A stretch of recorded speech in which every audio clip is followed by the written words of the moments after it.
Have you tried to false chord scream but run out of air and get little distortion? Have you tried a bunch of tutorials on YouTube but still no luck? Well, I'm going to show you how to false chord using a new method designed to fix these common problems. And if you need more help by the end of this video, don't worry, I made a free training that goes over different ways to do this technique. And if you want to chat with me one-on-one to get live feedback, it'll show you how to do that as well. Once again, all that's free. Click the link in the description to get that. All right, on to the video. How to unlock your false chord screams using the head voice method. So step one, find the right gear of your voice. So a lot of people try and place the vibrations in their throat when they try and scream because they want to get low. The problem is that when you place it low down here, it opens you up and you lose a lot of air. But if you place it up here in this higher area, you can tighten it easier to slow down your air loss. And there's many ways to get you to place the vibrations up here, but one of the ways is to first start by searching within your Mickey Mouse voice, or your baby crying voice, or your Michael Jackson voice. So this is called your head voice. And this upper gear of your voice makes it much easier for you to start approaching the scream in the right place compared to your talking voice, which I'm talking in right now. So start vocalizing in your head voice. And one good way to make sure you're doing this correctly is while you're vocalizing, ask yourself, am I feeling the vibrations in my chest? I feel it here. Or am I feeling it more in my head? I feel the vibrations a little bit more here. And if you're feeling it more here, then you're doing it more correctly. Okay, so now we need to locate your false chords. And that brings us to step number 2, locating your false chords. So many people who try and skip this step often accidentally become whispery. Or if they're used to doing fry screams, they revert back to doing a fry scream. Now, the interesting thing is that when people first locate their false chords in their head voice, it makes a really wacky sound. And I made this sound for many years before realizing it was actually a good sign.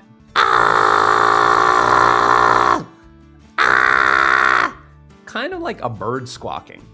And this sound right there, that weird funky sound, is actually the sound of your false chords vibrating. So try and recreate that sound that I just made. Think of a bird squawking. Squawk, squawk, So once you can locate that, congratulations. Now, many people make the mistake of locating it once, getting excited, and then immediately trying to skip to the next step. But remember, you can't just isolate them, you gotta get consistent isolating them. And you'll know you've gotten really consistent with it if you can just first try get it. Without thinking about it. What would be even better is if you do it 10 times in a row and you get it 10 times in a row.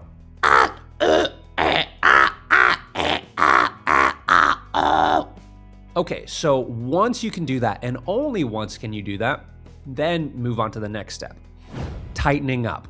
Okay, so for this step, we gotta take those false chords, and instead of getting them to simply vibrate together, we gotta get them to flap in a way that sounds cool. And the way we do that is by closing and narrowing your throat and your nasal area, so it changes the way your air moves through your false chords, and it changes how it makes your false chords flap. And you'll know you're doing this correctly when it starts to have a very controlled, crunchy feeling.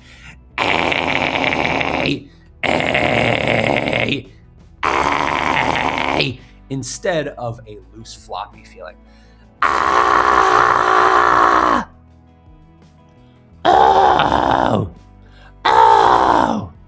Another good way to tell if you're doing it right is if you can hold this crunchy distortion for 7 seconds.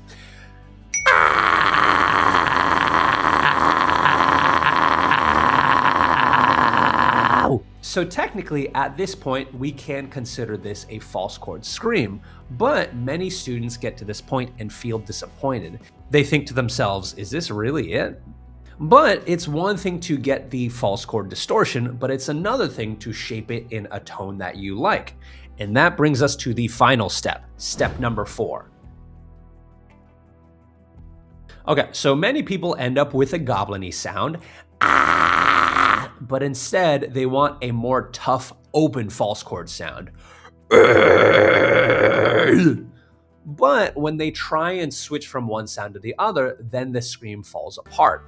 I know, I was stuck at this step for 6 months. And the reason is that once people get to the stage and found the right distortion, they think they can rest easy and try and make it go low. But the problem is that in doing so, many people stop doing the technique right, and they once again revert to bringing the vibrations low in their throat and opening up. And they'll go from to They lose air and distortion. So what you need to do is you gotta stay closed and tight while you're up here. But while you're up here, you can open your mouth more, and you can lower your Adam's apple. And you also have to understand that especially at first, you won't go low in the way you are expecting to. It will feel in your mind like you're sounding high, but if you record yourself while you're doing this correctly, it will actually sound lower than you think. For example, when I do this, in my mind, that feels actually quite high, and that sounds kind of high. But if I were to record myself and listen back, I'd be like, wow, that sounds pretty good. So this is when recording yourself comes to play. And after you get consistent with this tone, then you want to be able to hold that tone while you slowly introduce different vowel shapes and words. A, B, C, 1, 2, 3. Okay, so let's recap how to false chord scream using this new method. So step 1, find the right placement of where your screams generally should be using your head voice. Step 2, locate your false chords.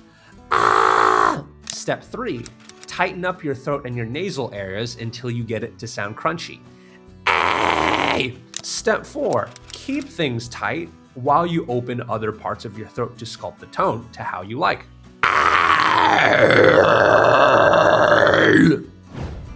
But what if you run out of air? What if you can't go low? What if it feels painful and inconsistent?